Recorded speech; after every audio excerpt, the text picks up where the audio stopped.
Welcome back to the PokeStop Podcast. I'm your host, Zach Pra, as always joined by my co-host, Thad Wayne. Thad, I'm going to be honest. I'm excited about this episode. I'm excited for you. That's good. That's good, Thad. So, I don't know about you, but we've been testing a lot of the Atlanta format here locally, and I don't know how to feel about this format. I know exactly how to feel about it, and I know you do. Yeah. Like you've been really vibing on Terrabox. I've enjoyed a little bit of Terrabox just because Wellspring is insane. Like that is insane. But before we get into new format stuff, we got to talk about what we did this week because we did some cool stuff. All right, we did a podcast last week where I didn't yell, which is incredible, unheard of. So if y'all missed that episode, you need to go back and watch me not yell for an episode because that probably won't be today. But Thad, I don't know if you know this or not, but this past weekend, I went to a League Cup, and Raging Bolt's still good, you know? It's still a good deck, apparently, in the Surging Sparks format, you know? I mean, yeah, because you still get the PokeStop. Bro, you spin your PokeStop and you're just chilling. You're absolutely chilling. Honestly, if you just don't play Gardevoirs, you're fine. That's like your only bad matchup in the format. And I think round one, I played a Gardevoir, lost only because I hit triple tails on catchers. If one of those catchers hits, I win the game. Even my opponent was like, man, I'm glad all those catchers were tails because they were all catchers the last turn of the game to cust up that Gardevoir. Oh, that's so tough. Yeah, it was the worst. It was genuinely the worst.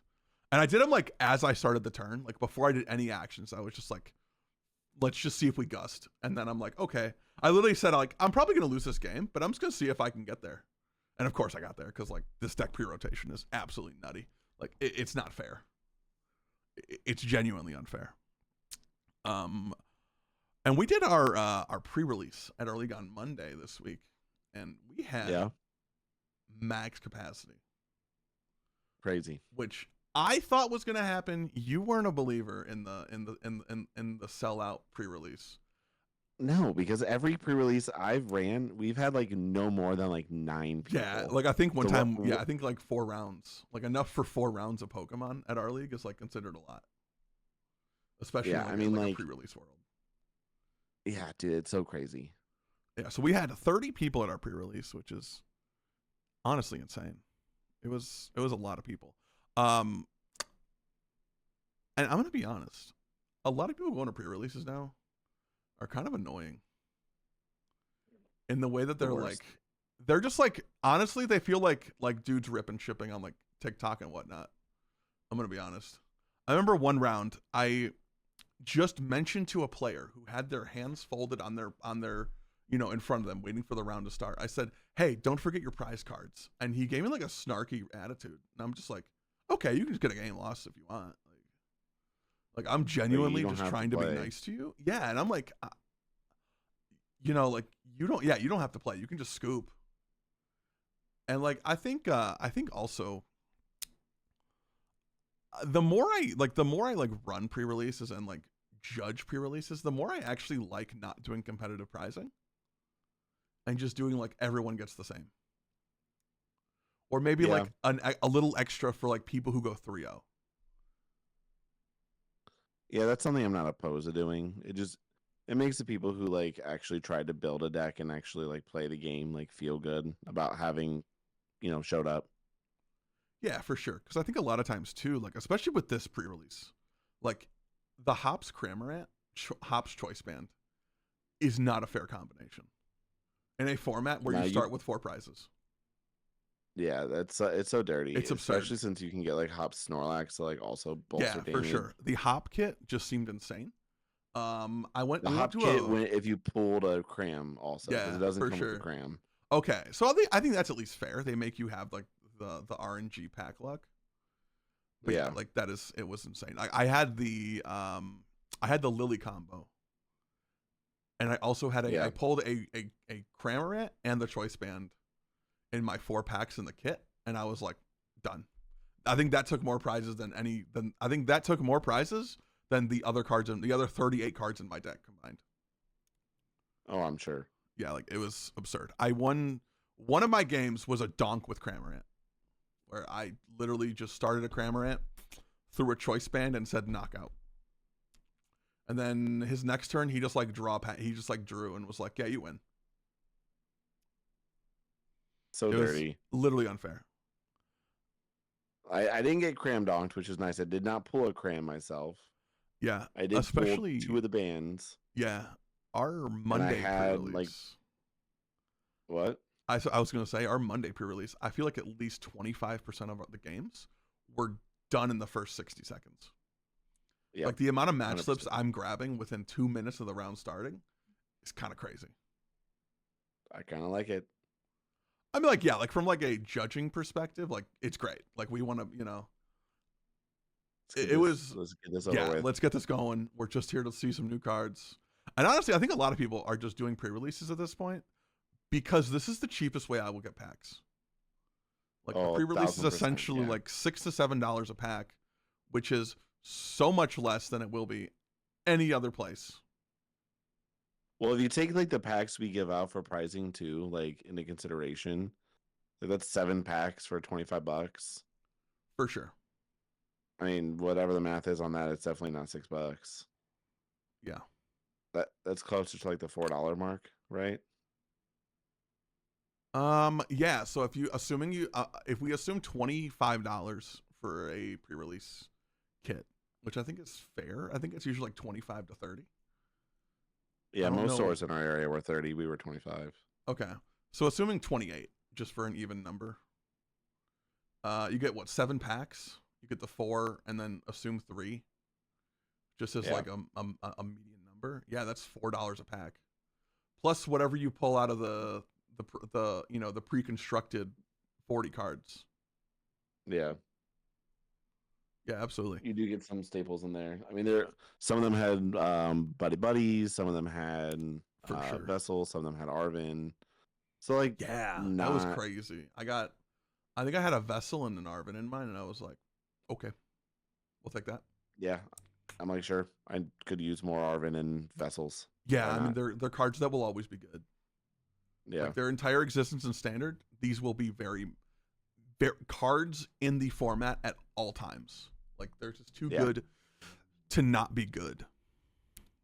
They will be in the majority of meta relevant decks. Yeah, for sure. Which leads me into, I want to talk to you, Thad, because we actually today, we are recording this Thursday night. Literally like an hour ago, we got patch notes for Journey Together for live. And I am a live hater. I will be honest. I think live sucks. I preferred PTCGO back in the day. I think PTCGO had its pros and cons, but the pros of online are way better than the cons compared to live. Yep. I think one of like my biggest complaints, and I think this is honestly a complaint everyone in the community's had, is just there's no other formats. You can't really play anything but standard and expanded. And one Not feature even expanded either. Yeah, it's like Sun and Moon on, right? Yeah. Like we're missing half the card pool. Like we're literally missing like 5 years of cards. And like really important cards. Like you can't play Colress. Like that's insane. I can't play Floatstone. Yeah. I can't, there's just so many things. Yeah. But one of the important things here we are finally starting to get new formats in live. And so what this will be, Thad, they are starting something called Trainer Trials, which will update every Thursday. And they have like every 2 weeks, they're going to rotate the format. And there is one in particular I think you might be interested in. Starting April 24th and going until May 8th, you can play GLC, Gym Leader Challenge. I mean, I'm going to give you a couple minutes. Just start yapping, I mean, this is everything I've ever wanted, in a TCG online client. When TCGO went out and we knew that we weren't getting any any gym leader challenge cards available to us in the format. That felt super bad. And now that we have GLC back, it's actually really nice because, locally I don't get the ability to go out all that often to play GLC. And now that, we're getting an online version of it, I mean, I can't wait for the limitless tournaments that are going to happen during this time. Like, just straight up, I'm just going to bring up like that's just like so cool that like we're finally, I mean, it's cool that we can do it. It sucks that it's finally, it should have been a thing the whole time. But yeah, and I don't know why it's a finally. Like, why was this not there the whole time? And I don't know what the answer is. I've always been a proponent of turn live into a subscription model, right? You pay $10 a month, you get all the cards you want. You never have to buy new cards, right? You get everything unlocked. Every card in every set in live, you just get four. Well, I mean, give us all. Give us like base rarity of everything. Sure, whatever. But you don't need to buy codes at that point. Yeah. You don't need to do anything with it, and you get all the cards. And then that way we can put more money into the client, right? We're not losing money on the client at that point. We're actually creating revenue with the client at that point, and we can finally have new stuff. The one other thing I absolutely love, we can mute emoting in live. Bless up. I mean, that's great. I love it.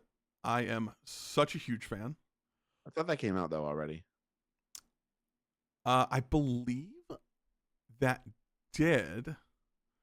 Because I'm just like reading through the patch notes, but I just want to talk about how great that is one more time. Yeah, I'm pretty sure they came out with that like the last time I played, whenever the last patch came out was the last time I played. Honestly, I haven't really played in Searching Sparks. I've played, I think, 1 or 2 limitless tournaments where like usually I'm playing like 3 a week. I'm not sure. No, I just do testing on TCG Masters and COD a day because that's live fair. Sucks. Live does suck. I would play live. I wish we could just play new format in live. Like, because you can just grind out so many games so quickly. And like really, like even if I just want to test, like, does this strategy work in general? Yeah. Right? Like if I'm like, I don't know, if I'm a Terrorbox player and I want to see like, how reliably can I get like a turn 1 Wellspring up? Is that a viable thing? Or should I be going more in like a single prize hoot route, trying to set something else up and like just having the option to figure this out, is great. And I think it would really make things better. But I'm just happy that we're getting a good live update. We're actually getting what we want, which is, oh my God, it's so nice to like finally have a good live update. Who knew? Who knew it was possible? Dreams happen every day.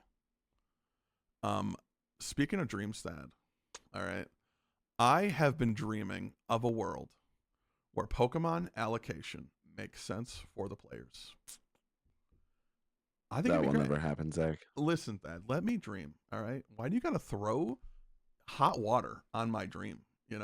I'm fanning the flames of my dream, and you're a firefighter just coming in with the fire extinguisher and just like spraying it out. I don't know if you know this. I won a League Cup. That's how they do it. I am a 6-time League Cup champion. Okay, I got the play mats to prove it. All right. You should mount all your playmats behind you. That would be insane. Honestly, I don't know if I don't have enough room. Not a flex, just a statement of fact. Okay. That's not a flex. I'm gonna be honest. If you're mounting League Cup champion mats, tell me you've never day 2'd a regional without telling me you've never day 2'd a regional. Like, I love the people who play with their League Cup mats at regionals, and I'm like, brother, 90% of this room has done that. This is not a flex.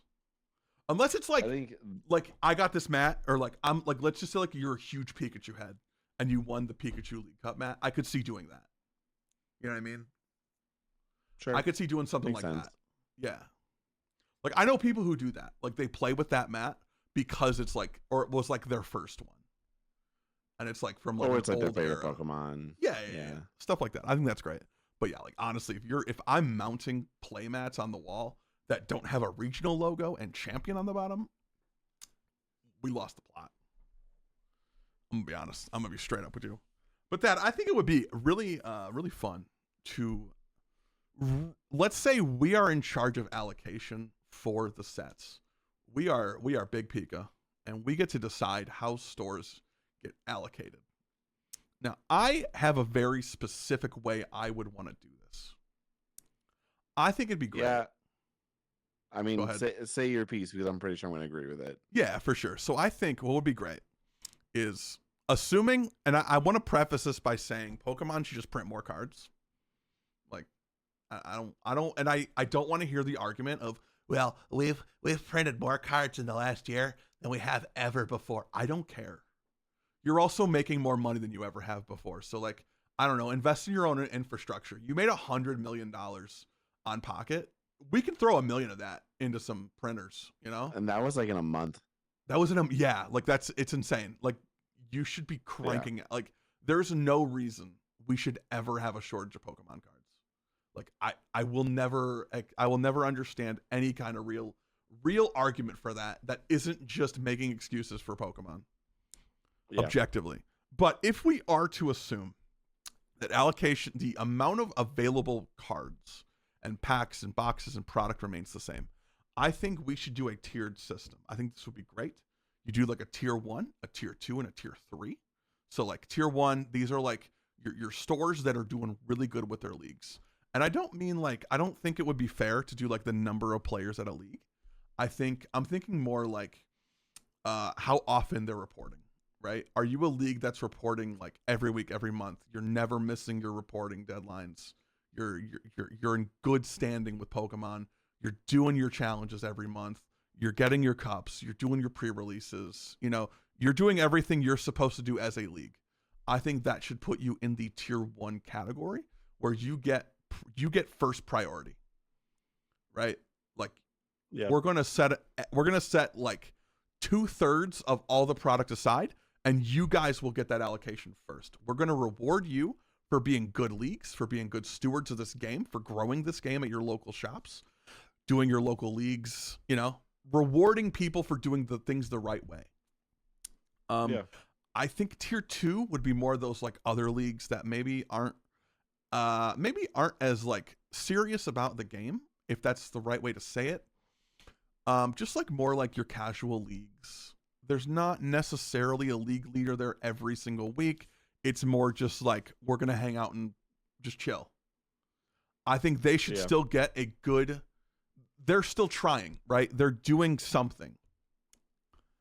And they're doing the right stuff still, but maybe not as much as like your tier 1 stores. And I also don't know how I don't know if there's a great way to make that difference between the tier 1 and the tier 2. As far as like what are the criteria? Like weekly attendance. Sure. I just don't want it to be like you don't have enough people.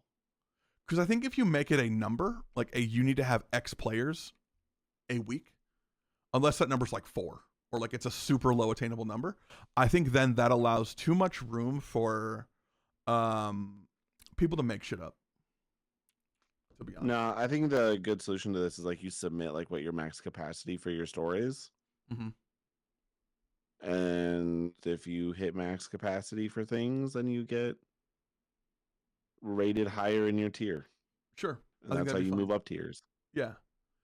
And then I think tier 3 is just everybody else.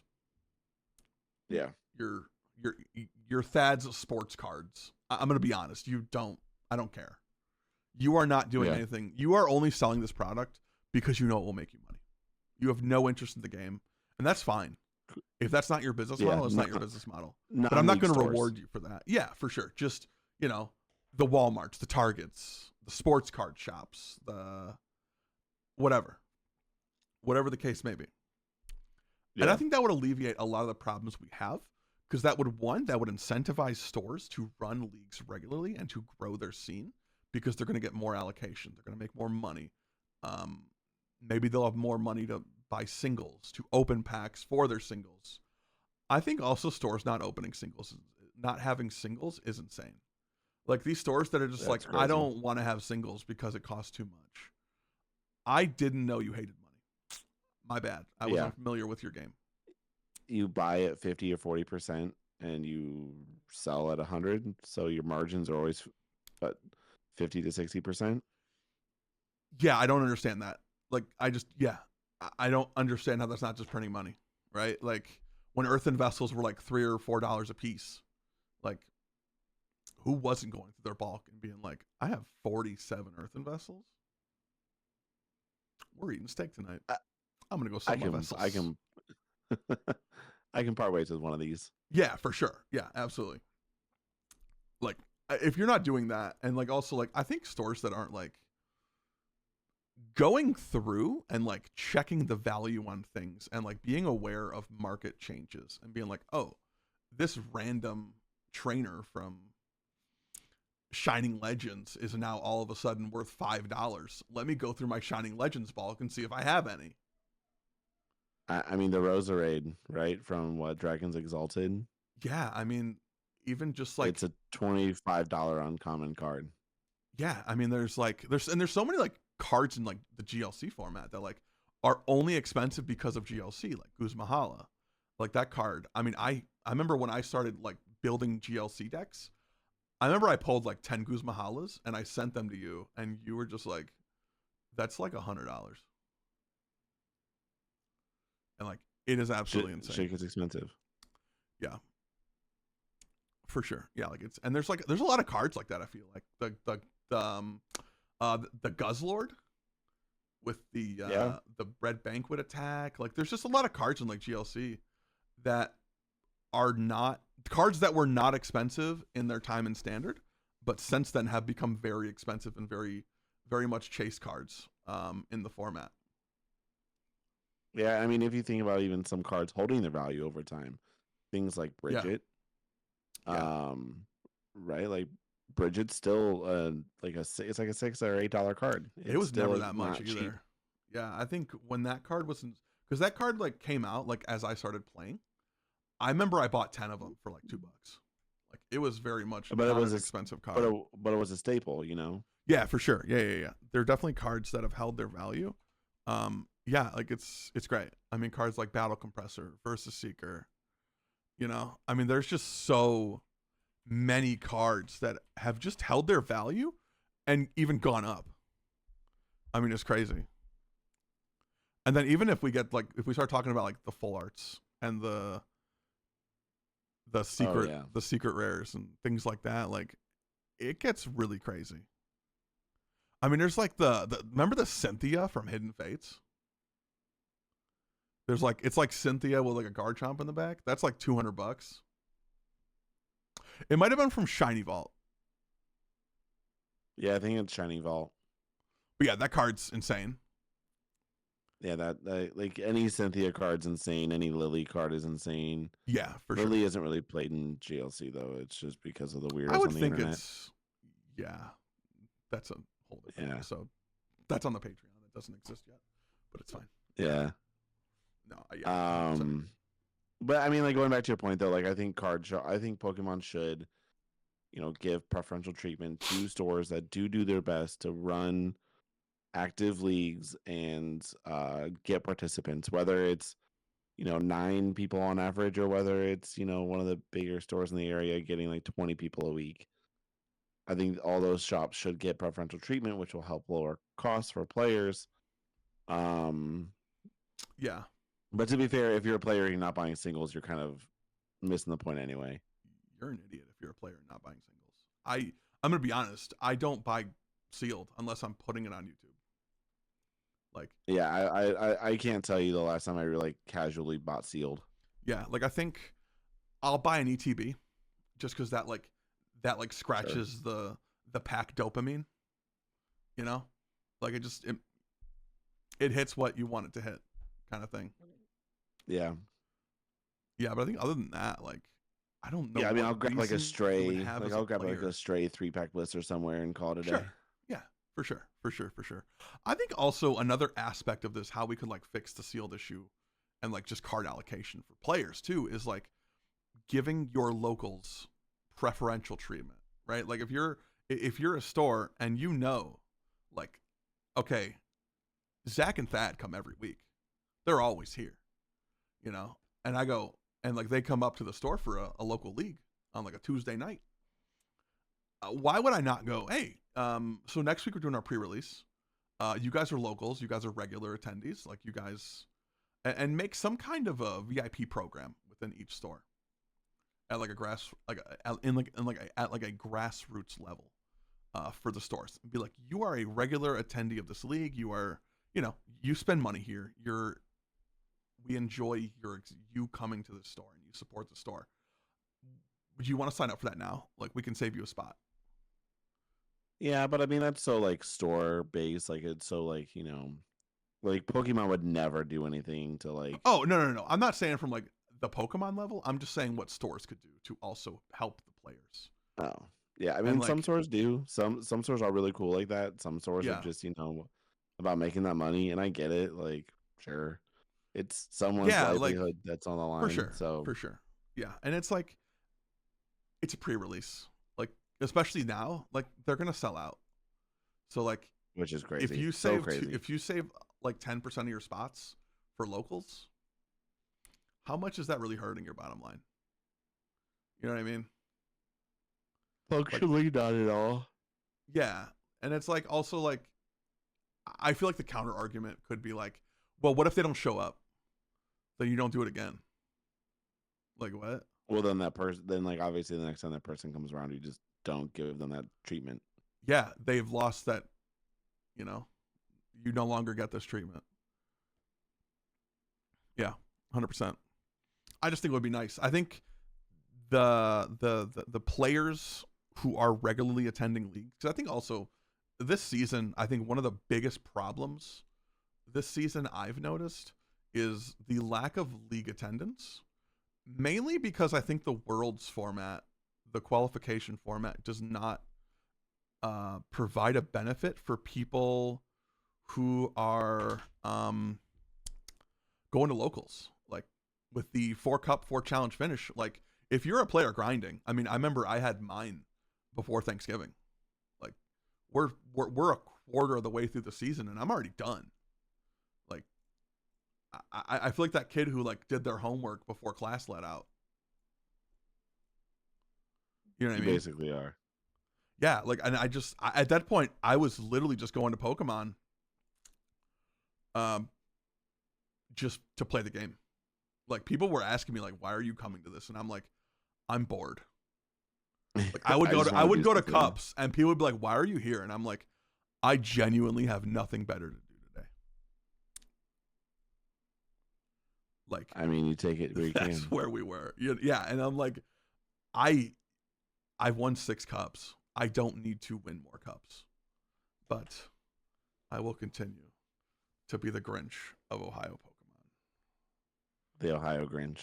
The Ohio Grinch. I'm going to get some like green face paint and just like rock that on there. I'm going to get some cool looking slippers. And then we can even say slippers. My heart grew 3 sizes that day. Do we have to? We could. You don't have to. I mean, really, it'd be weird if I said that. Like, if other people do it, it's fine.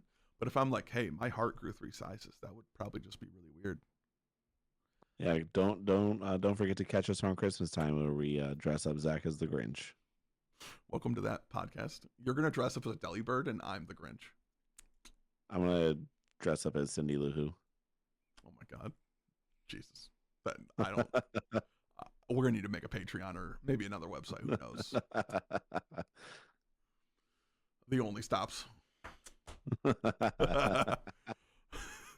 my God. All right. So we need to change this subject right now before we get delisted on YouTube. So Thad, we've been testing a lot of Atlanta, and we talked about this a little bit in the beginning of the podcast, but I wanna jump back in on that conversation. Yeah. I am a long-standing Raging Bolt stan. We know. I don't know if you knew that or not. And I think Bolt is kind of having like an identity crisis right now, because like the way you would build Bolt of this like PokeStop heavy trekking shoes, like very aggressive, very milling, going through your deck, like end of turn 1, I have 20 cards left style deck, to like more of a, I feel like it to me it feels like Palkia from like Stellar Yeah. Crown. Like it really feels like that, to where like you're a deck with a high damage output with an essentially endless damage cap. But you're also very dependent on Noctowl. Yeah. And like it's been really weird. I know there have been a few times where I've just thought about unsleeving Bolt and just playing Terra Box, because man, you've been preaching about our Lord and Savior Terrabagos. Yeah, and I mean, like, I think Bolt, like you said, is kind of in a weird place right now. The list doesn't feel as like refined as it did before Yeah. rotation. So I think that, like, kind of like you said, I think we're sort of honing in right now on like the 60. Now that we've actually gotten some like good like repetition in with it again, Yeah. especially against some of its worst matchups. So we're sort of seeing the light on that now, and I feel like Bolt isn't a bad play. I don't think Bolt's really in post rotation ever going to be bad. I don't think I think Bolt's just one of those decks that will always be good. Like it'll always be B tier or higher. Yeah, for sure. Like it'll never be like a garbage deck. Like it might have tournaments where it's a bad play just because like the expected meta is very hostile to that deck.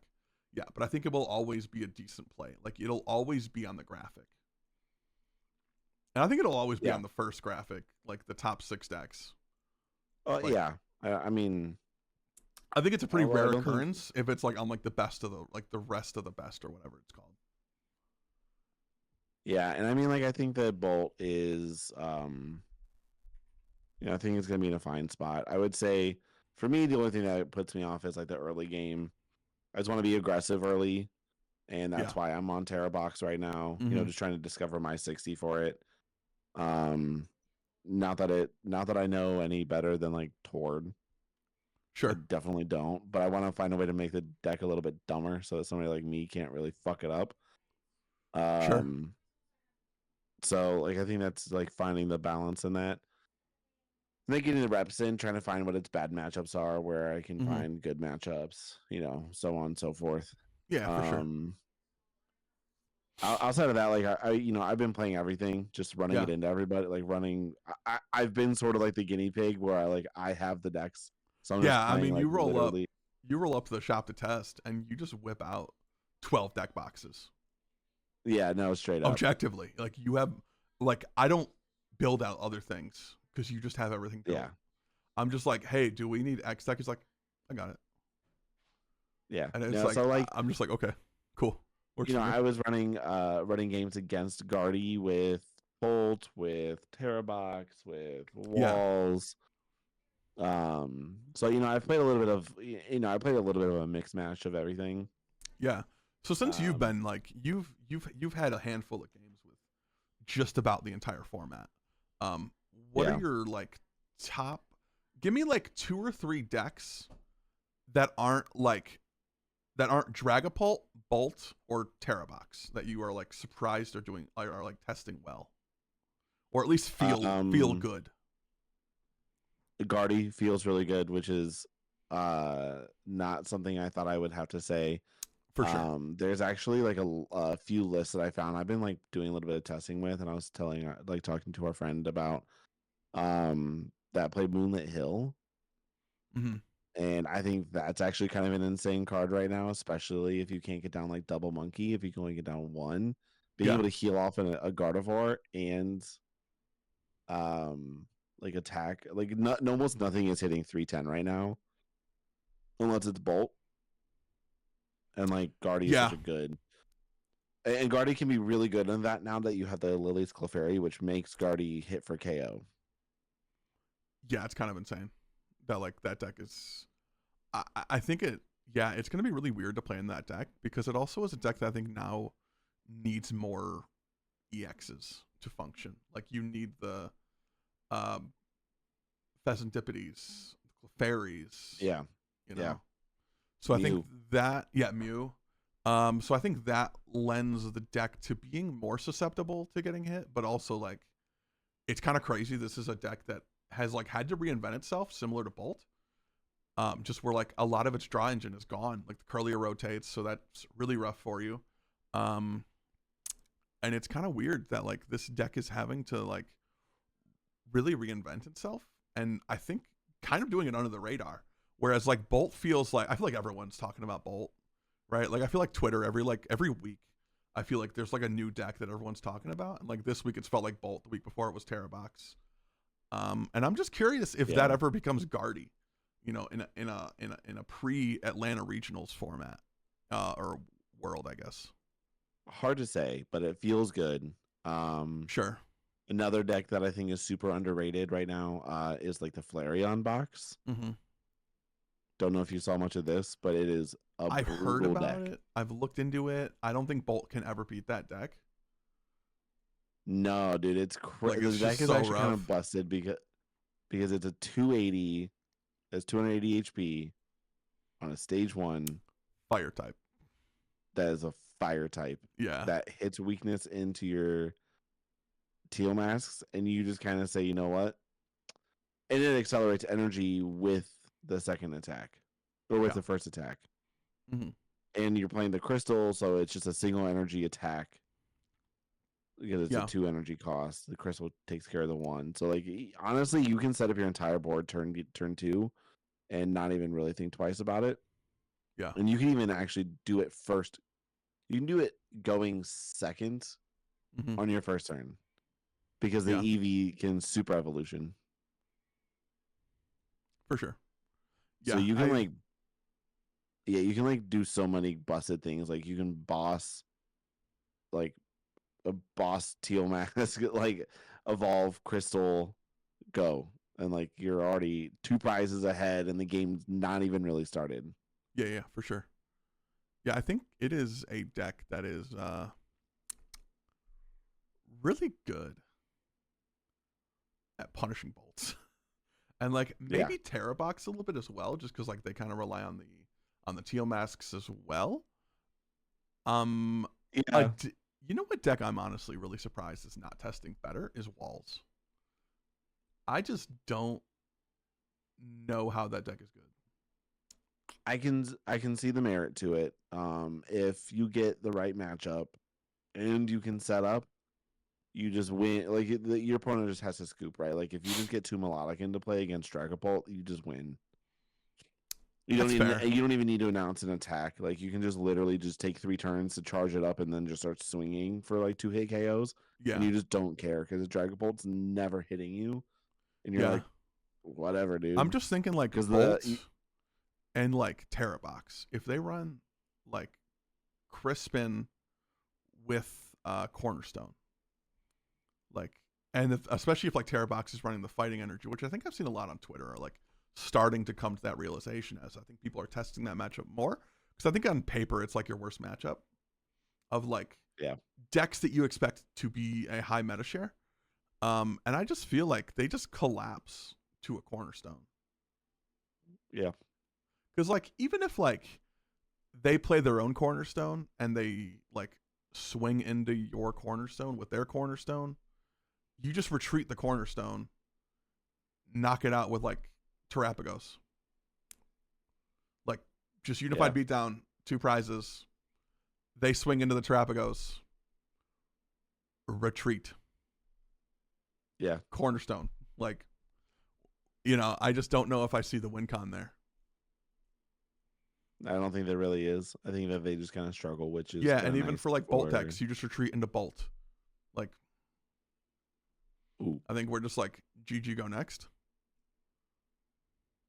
Which is like, I think kind of nice. I think you just kind of like play into your best matchups the best you can and just go from there. Yeah, for sure. I just love any format where control seems bad. Like Chef's Kiss. Honestly, I think if we just had bench barrier, I think this format would be great. I think that's the one downside of this format is just how good the Wellspring Ogerpon is going to be. Like that is going to be top 3 cards in this format. I think the Monkey Dory, and probably Crystal. I think Crystal is just kind of cracked. I low-key think Froligator, it can also be a really good play. I think it has very good matchups and very bad matchups. Yeah, I mean, it's a shame like Iron Hands really isn't around in anything because that would just completely gatekeep. You would just Yeah, and Miraidon is kind of a deck that I don't think anyone's really looking at yet, which I don't know if it's No, just because like it seems like a bad play on paper, or if it's a like, bad. yeah, I I don't think think it's that Rhydon's good. kind of a bad play. I mean, you don't really do much. Yeah, Maybe you just play like Turbo Hands is showing up a little bit more now, like the Future Boxy style I deck. I struggle to see that as a good deck at any point. Like I've never felt that was a good deck. I think it's tough. I think that deck is stretching to do a little bit too much. I think it has some glaring weaknesses. I mean, you just don't hit past what 160, so 24, Yeah, 280. 160 plus 200 You're never hitting probably. past 240, Yeah, 240, yeah, because you got 160 on the arm press. 260. On arm press? Yeah, arm press can get you to 260 if you do 4 of Yeah. No, the. I was doing the math. Yeah, so the base is 160. Yeah. Future booster gets you to 180, and Yep. then let's say I don't think you get more than 3. I think getting 4 is a stretch. I'm Like just saying it is max. something you get to. Yeah. Okay. Yeah. 260 max is kind of rough in a format where Guardy isn't dead. In a format where Flareon Box exists and is a non-zero amount of decks. Oh yeah, that 280 is yeah. There's just I think there's and like a bolt deck with a charm. Scoop. 290. Like Yeah. GG Konex, brother. Because then also like if you're like you can use the argument of like, oh well, I'll just gust up what I need. And I'm like, yes, you can do that, but how consistently can you get triple gust in a game and win? Yeah. 6 out of 9 rounds in a regional. Not often. Yeah, for sure. I 100% agree. But yeah, no, those 3 would be like my 3 to kind of keep an eye out on, like the Guardy, the Flareon Box, and the Fraligator, I think. Yeah. I'm excited for this format. I'm glad that Surging Sparks is almost gone.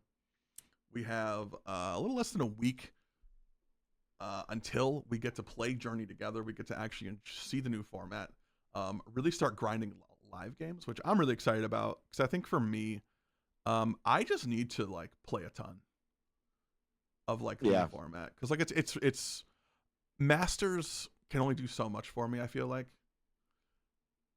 and like testing in person is just like it's very time consuming, and I don't think I get a ton of reps out of it just because of shuffling doesn't take 0.2 seconds. Yeah. And there's just it's much faster. You can get more games in. Like sure, the quality of opponent probably isn't as high for most people, but I think it's more just about getting the reps and seeing as many situations as possible, so I can see like, okay, when I hit this line of play, I can do A or I can do B. Okay, let's see what happens with A. Okay, well that didn't work, so we'll do B. Or so I can at least start seeing the consistency of my deck. Yeah, that's why I like testing on Master so much because you can just undo your turn. That's fair. Yeah, you can walk it back. Yeah, I can like walk back what I did, and it keeps the cards in the same order too, so it doesn't re-randomize things, which is kind of nice. Like it knows the order in which like I ionoed, right? Yeah. So that's kind of cool. I mean, like while I don't love it because it's super not very intuitive, I think it's a good practice tool to like a good like mind game sort of deal to like learn ins and outs of more decks than just the deck that you want to play because you have to play against yourself. Yeah, that's the other thing I don't like about it is like I have to play against me, so I know what's in their hand, and like it's just hard for me to do that. But then you're always trying to go for the most optimal line of play, which I think is always the right thing to do. Sure. I think you always start off with like assuming your opponent just has it like that. That's fair. I mean, it's possible. Who knows? I don't know. But that, yeah, I think that's all I got. Anything you want to add? That's all I got to tell the people. That's all I got. That I won a League Cup. I don't know if we've talked about that or not yet. Maybe we could talk for another half hour about my League Cup win. We don't have to revisit your League Cup. That's true. There's so many. You know, if by the time this comes out, I might win another one. I'm the worst. I'm holy shit. Just ask me. Yeah, ask me how my last 2 regionals went, and that'll check me pretty hard. But Thad, it's been a pleasure. This is PokeStop Podcast number 9. Next week we're hitting double digits, which is double digits of us insane. yapping. Honestly insane. And next week I think we'll do some tier listing. We'll check out the new decks, I think so. which I am very excited about, and we'll be talking about the upcoming 3K both of us are playing in, which will be really cool. And then we can both have anxiety attacks on the podcast about not knowing how to play our decks yet. It's going to be great. Ooh, but totally right. For everyone else watching or listening to this podcast, thank you so much for listening. We appreciate your viewership as always. This is the PokeStop Podcast, and we will see y'all on the next one. Later.